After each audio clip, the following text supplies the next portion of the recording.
Siapa sebenarnya Datuk Zahid checkmate ni selepas dia punya ucapan penggolongan hari tu?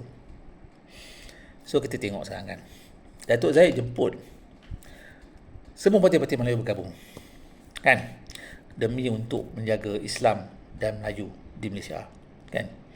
Dipanggil Grand Coalition, Grand Collaboration. Tapi apa yang PAS jawab? PAS kata dia tak nak bersama-sama dengan golongan yang ada syaitan bisu. Direct dia kata.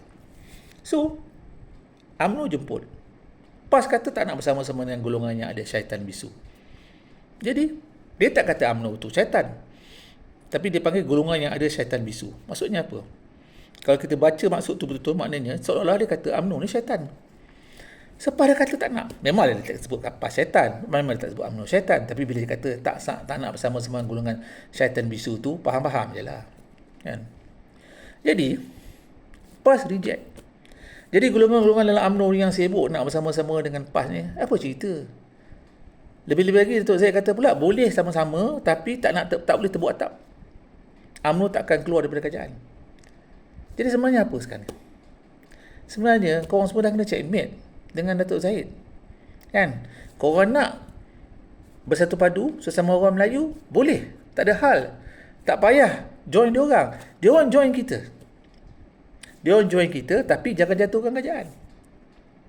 So sekarang ni apa yang kita nampak, awal-awal lagi, baru 2 hari selepas dijemput, terus dia kata kita takkan bersama-sama dengan syaitan bisu.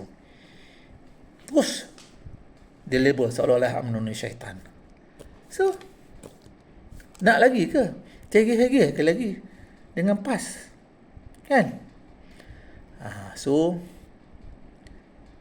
selepas bising-bising dalam PAU tu hari, maka baliklah semua delegasi-delegasi ni semua ke tempat masing-masing.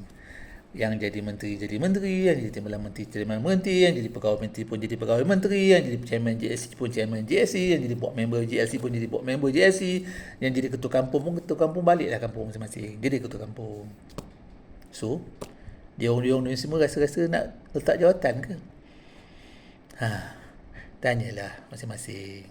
Rasa-rasanya dia takkan letak jawatan.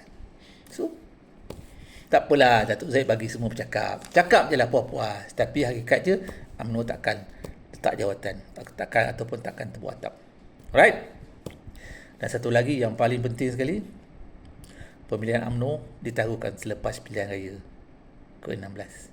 So, yang dah asah parang kan nak jatuhkan Datuk Seri Zahid tu, kau masukkanlah parang tu balik dalam sarung duduk diam-diam.